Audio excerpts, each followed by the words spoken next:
नमस्कार दोस्तों, स्वागत है आप सभी का आज के मुख्य समाचार की इस वीडियो में, जहां हम आपके लिए हर दिन लेकर आते हैं देश और दुनिया की तमाम बड़ी खबरें एक एक करके 50 बड़ी खबरों को सिर्फ 10 मिनट में जानेंगे। वीडियो के साथ अंत तक बने रहें। साथ ही आपसे एक छोटी सी रिक्वेस्ट है कि अगर आप अभी तक इस वीडियो को लाइक नहीं किया है तो लाइक जरूर कर दें, ताकि इस वीडियो के नीचे दिए गए इस लाल बटन को दबाकर चैनल को सब्सक्राइब कीजिए और इस घंटी को भी दबाइए, ताकि आपको दिन भर की बड़ी खबरों की जानकारी लगातार मिलती रहे। तो चलिए दोस्तों, वीडियो को फटाफट शुरू करते हैं। वैक्सीन से छूटे लोगों को घर घर सर्वे कर चिन्हित कर रहे हैं 18,000 आंगनवाड़ी कार्यकर्ता। जी हां, राज्य में वैक्सीनेशन अभियान की रफ्तार तेज करने के लिए प्रशासन और स्वास्थ्य विभाग की रणनीति के अंतर्गत घर घर सर्वे अभियान शुरू किया गया है, जिसमें वैक्सीन नहीं लगवाने वाले लोगों को चिन्हित किया जा रहा है। अभी तक लाखों लोगों ने पहला डोज नहीं लगाया है। इन नागरिकों को घर घर जाकर जानकारी जुटाई जाएगी।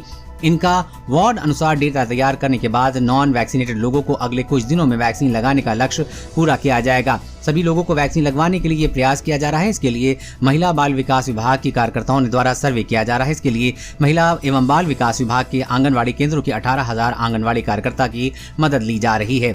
और अगली बड़ी खबर की बात करें तो अगले महीने से नई गाड़ी खरीदनी पड़ेगी महंगी, डाउन पेमेंट्स पर देनी होगी ज्यादा रकम। जी हाँ, अगले महीने से नई गाड़ी खरीदनी महंगी पड़ने वाली है, ऐसा मद्रास हाईकोर्ट के एक ताज़ा फैसले से होगा। खबर के मुताबिक 4 व्हील की गाड़ी के डाउन पेमेंट पर आपको 12,000 रुपए तक ज्यादा देने पड़ सकते हैं। इसी तरह 2 व्हीलर के लिए भी 1,000 रुपए तक ज्यादा चुकाने पड़ सकते हैं। फिलहाल जो नियम है उसके मुताबिक नई गाड़ी पर थर्ड पार्टी इंश्योरेंस को व्हीलर के लिए 3 साल और 2 व्हीलर के लिए 2 साल जरूरी है। लेकिन मद्रास हाईकोर्ट के नए फैसले के बाद नई गाड़ियों पर खरीद के बाद 5 साल तक बम्पर टू बम्पर इंश्योरेंस जारी रहेगा, यानी आपको इंश्योरेंस की ओन डैमेज पॉलिसी भी लेनी होगी। इसके अलावा अभी तक पर्सनल एक्सीडेंट कवर सिर्फ गाड़ी चलाने वाले के लिए ही जरूरी था, लेकिन अब गाड़ी में बैठने वाले सभी पैसेंजर के लिए पर्सनल एक्सीडेंट कवर भी 5 साल तक जरूरी होगा। पहले साल के बाद हर साल होने वाला इंश्योरेंस का खर्च 20% तक बढ़ेगा। और अगली बड़ी खबर की बात करें तो भारत चीन के बीच बढ़ा तनाव। LAC पर चीन ने लगाए ड्रोन तो भारत ने तैनात किए चिनूक। जी हाँ, चीन ने अपने सबसे बेहतरीन ड्रोन भारत की सीमा यानी कि लाइन ऑफ कंट्रोल के पास तैनात कर दिए हैं। सैटेलाइट तस्वीरें बताती हैं कि मलान एयरबेस पर खड़ा एक ड्रोन चीन का सुपरसोनिक ड्रोन हो सकता है। वहीं भारत ने भी ड्रोन की नींद उड़ाने के लिए प्लान तैयार कर लिया है। LAC पे चिनूक की दहाड़ सुनाई जाएगी।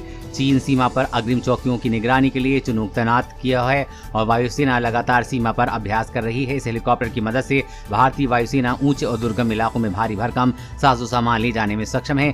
चीन के पास ड्रोन तकनीक में बहुत ज्यादा महारत है और वो इस तकनीक को पाकिस्तान को भी दे रहा है। खबरों के मुताबिक पाकिस्तान ने कुछ ही दिन पहले 2 ड्रोन चीन से लिए हैं और इसका इस्तेमाल जासूसी के लिए कर रहा है। और अगली बड़ी खबर की बात करें तो ड्राइविंग लाइसेंस बनवाने वालों के लिए खुशखबरी। अब 40 साल के कम उम्र वालों के लिए मेडिकल सर्टिफिकेट की अनिवार्यता हुई खत्म। जी हाँ, ड्राइविंग लाइसेंस हासिल करने की प्रक्रिया अब और सरल हो गई है। साथ ही ड्राइविंग लाइसेंस सर्विस प्रक्रिया में कुछ बदलाव किए गए हैं। ये बदलाव युवाओं के हित में है। यदि आपकी उम्र 40 वर्ष से कम है और आप ड्राइविंग लाइसेंस बनवाना चाहते हैं तो फिर आपको मेडिकल सर्टिफिकेट की नहीं देना होगा, क्योंकि परिवहन विभाग ने 40 वर्ष से कम उम्र वाले व्यक्तियों के मेडिकल प्रमाण पत्र देने की बाध्यता को समाप्त कर दिया है। अब मेडिकल प्रमाण पत्र केवल 40 वर्ष से अधिक व्यक्तियों को ही देना होगा जो ड्राइविंग लाइसेंस बनाने के इच्छुक हैं। इस बाबत सॉफ्टवेयर में बदलाव कर दिया गया है। और अगली बड़ी खबर की बात करें तो योगी सरकार की सख्ती, राज्य में 64,000 राशन कार्ड हो सकते हैं रद्द, जाने क्या है कारण। जी हाँ, उत्तर प्रदेश में लाखों रुपए का धान बेच रहे लखपति किसानों की राशन कार्ड की सुविधा को जल्दी खत्म कर दिया जाएगा। बीते साल 3 से 10 लाख रुपए तक की फसल बेच चुके किसान राशन कार्ड के जरिए सरकार द्वारा मुहैया कराई जा रही सस्ते राशन का लाभ ले रहे हैं। हालांकि अब राज्य में योगी सरकार एक्शन में आ चुकी है। NIC द्वारा आधार नंबर के जरिए उन लोगों की पहचान की गई है। बता दें कि लाखों की कमाई करने वाले इन किसानों का सत्यापन कर अपात्र राशनों को निरस्त किया जाएगा। एक रिपोर्ट के अनुसार करीब 64,000 किसान अपात्र हैं। अपात्र पाए जाने वाले राशन कार्ड निरस्त किए जाने के निर्देश हैं। और अगली बड़ी खबर की बात करें तो स्टडी में दावा, कोरोना के टीके की 2 खुराक से 95 तक घटेगा मौत का खतरा। जी हाँ, कोरोना रोधी टीका लगाने के बाद संक्रमण भले ही हो जाए, लेकिन मौत का खतरा 95% तक कम हो जाता है। पूर्व में हुए अध्ययनों में इस बात की पुष्टि हो चुकी है, लेकिन एक और ऐसा अध्ययन सामने आया है कि ये अध्ययन तमिलनाडु के पुलिसकर्मियों पे किया गया है। पुलिसकर्मियों को कोरोना संक्रमण के लिहाज से उच्च जोखिम वाले समूह में माना जाता है। पॉल ने कहा कि टीके की एक खुराक से मृत्यु का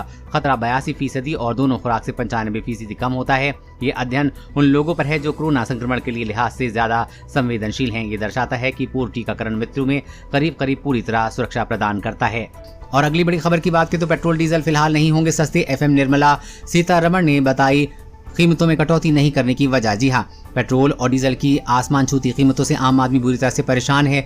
यही नहीं, डीजल की कीमतें बढ़ने के कारण ट्रांसपोर्टेशन की लागत में बढ़ोतरी और रोजमर्रा के इस्तेमाल में चीजों में दाम भी बढ़ रहे हैं। ऐसे में लगातार पेट्रोल डीजल की कीमतों में कटौती करने की मांग की जा रही है। इस बीच वित्त मंत्री निर्मला सीतारमण ने आज पेट्रोल और डीजल की कीमतों में कटौती नहीं किए जाने की वजह बताई है। उन्होंने कहा कि ईंधन के आसमान छूती कीमतों के लिए पूर्व की कांग्रेस सरकार जिम्मेदार है। वित्त मंत्री सीतारमण ने कहा कि यूपीए सरकार ने पेट्रोल डीजल की कीमतों को कम करने के लिए 1.44 लाख रुपए ऑयल बॉन्ड्स जारी किए थे। केंद्र की नरेंद्र मोदी सरकार यूपीए सरकार के इस्तेमाल किए गए गलत तरीके के इस्तेमाल कर ईंधन की कीमतों में कटौती नहीं कर सकती। केंद्रीय मंत्री सीतारमण ने कहा कि यूपीए सरकार की ओर से जारी किए गए ऑयल बॉन्ड का बोझ मोदी सरकार के ऊपर आ गया है, इसलिए हम पेट्रोल डीजल की कीमतों में कटौती नहीं कर पा रहे हैं। और अगली बड़ी खबर की बात करें तो कोरोना का नया साइड इफेक्ट, प्याज से आ रही है सड़े अंडे जैसी दुर्गंध, किसी को दूध में आ रही है बदबू। जी हाँ, पोस्ट कोविड सिंड्रोम में अब एक और विचित्र बीमारी सामने आई है। रिकवर हो चुके लोगों की सूंघने की शक्ति कमजोर हो रही है। वायरस व्यक्ति की ऑल्फैक्टरी न्यूरॉन से छेड़छाड़ कर रहा है। इससे हफ्ते भर गंध नहीं आती या फिर गंध गलत संदेश दिमाग तक पहुंचा रही। हमारी बीमारी ऐसी है कि अच्छी बुरी गंध की पहचान मरीज नहीं कर पा रहा है। प्याज की गंध किसी सड़े हुए अंडे की तरह आने की शिकायत लेकर चिकित्सकों के पास लोग पहुंच रहे हैं। वहीं फ्रेश फूड आइटम की गंध भी ऐसी आती है जैसे सड़ा हुआ है। दूध घी में भी दुर्गंध आने की वजह से सही से खाना भी नहीं खा पा रहे हैं। ऐसा कई मरीजों के साथ हो रहा है। और अगली बड़ी खबर की बात करें तो दहेज नहीं मिलने पर पति ने यूपी में मुड़वाया पत्नी का सर, पेड़ से बांधकर पिटाई की, आरोपी पति को किया गया गिरफ्तार। जी हाँ, उत्तर प्रदेश के बहराइच में एक शख्स ने कथित तौर पर दहेज न मिलने के कारण अपनी पत्नी का सिर मुंडवा दिया और पेड़ से बांधकर उसकी पिटाई की। बकौल पुलिस, पीड़िता ने दहेज मांगने, सिर मुंडवाने और पीटने के आरोप लगाते हुए पति और सास के खिलाफ मामला दर्ज करवाया है। आरोप पति को गिरफ्तार कर लिया गया है। महिला का आरोप है कि जब से उसकी शादी हुई है उसके पति और ससुराल वाले उससे मायके में दहेज की मांग करते हैं। मांग पूरी न होने पर उसके साथ अक्सर मारपीट करते हैं।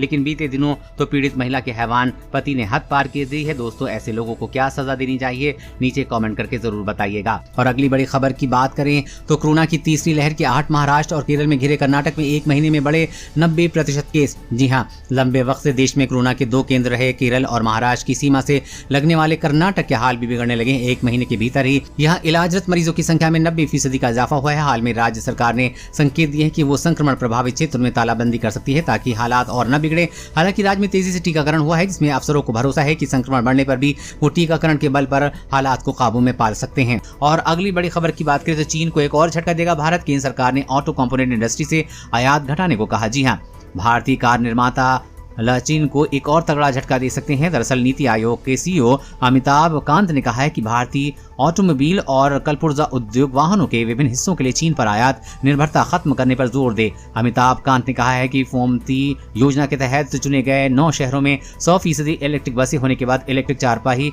वाहनों को भी प्रोत्साहन देने पर विचार किया जाएगा। इससे चीन को एक और तगड़ा झटका लगेगा। और अगली बड़ी खबर की बात करें तो चेक काटने से पहले न करें गलती वरना देना पड़ेगा जुर्माना, जाने आरबीआई ने किए नए नियम। जी हाँ, अगर आप चेक के जरिए पेमेंट कर रहे हैं तो आपको पहले से ज्यादा सतर्क रहना होगा। भारतीय रिजर्व बैंक यानी कि आरबीआई ने बैंकिंग नियमों में कुछ बदलाव किया है। केंद्रीय बैंक ने अब 24 घंटे बल्क क्लियरिंग की सुविधा उपलब्ध कराने का फैसला लिया, जिसका सीधा असर आपकी चेक के पेमेंट के तरीके पर पड़ने वाला है। यानी कि अब चेक को क्लियर होने में 2 दिन का समय नहीं लगेगा। अब चेक डालने के बाद तुरंत उसका अमाउंट क्लियर हो जाएगा। ऐसे में चेक जारी करते समय आपको सावधानी बरतनी होगी और चेक जारी करने से पहले देखना होगा कि आपके खाते में पैसे हैं या नहीं, वरना चेक बाउंस हो जाएगा। चेक बाउंस होने पर आपको खाते में पेनाल्टी भरनी होगी।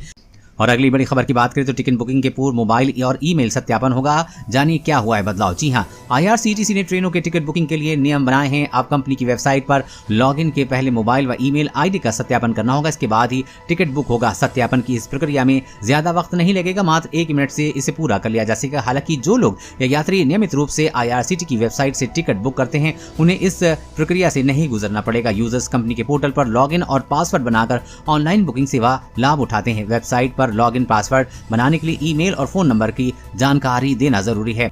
और अगली बड़ी खबर की बात करें तो खुशखबरी, पीएम किसान योजना का पैसा हो सकता है दोगुना, खाते में 2000 की जगह आएंगे 4000 रुपए। जाने क्या है सरकार का प्लान। जी हाँ, पीएम किसान सम्मान निधि योजना के तहत लाभ पाने वाले किसानों के लिए अच्छी खबर है। बहुत जल्द किसानों के खाते में 2000 रुपए की जगह 4000 रुपए की किस्त आ सकती है। मीडिया रिपोर्ट्स की माने तो मोदी सरकार जल्द लाभार्थी किसानों को तोहफा दे सकती है। रिपोर्ट के मुताबिक केंद्र सरकार प्रधानमंत्री किसान सम्मान निधि योजना की राशि को डबल करने पर विचार कर रही है। अगर ऐसा होता है तो किसानों को हर साल 6,000 रुपए की जगह 12,000 रुपए 3 किस्तों में मिल सकते हैं। और अगली बड़ी खबर की बात करें तो अब बचे खाद्य तेल से बने बायोडीजल से दौड़ेगी आपकी कार। डीजल से में है 40% सस्ता। जी हां, देश में डीजल की गाड़ियां दौड़ाने वाले लोगों के लिए राहत की खबर है। पेट्रोल के विकल्प के रूप में मौजूदा सीएनजी और एलपीजी के बाद अब डीजल की गाड़ियों के लिए भी सस्ता और बेहतर ईंधन मिलने जा रहा है। देश में पहली बार खाने से बचे या जले हुए तेल से बायोडीजल बनाया गया है, जो कि डीजल के मुकाबले करीब 40 से 50% सस्ता है। ऐसे में देश में पेट्रोल और डीजल के आसमान छूते दामों में ढीली होने वाली जेब पर लगाम लगने के लिए बायोडीजल को एक बेहतर विकल्प माना जा रहा है। दोस्तों, आज की खबरों में बस इतना ही। इसी तरह हर रोज काम की खबरें जानने के लिए आप हमेशा हमारे साथ जुड़े रहें। हमारे साथ जुड़ने के लिए वीडियो पे नीचे दिए गए इस लाल बटन को दबाएं और साथ ही इस घंटी को भी दबाइए ताकि आपको हर खबर की सटीक जानकारी मिल सके। जय हिंद, धन्यवाद।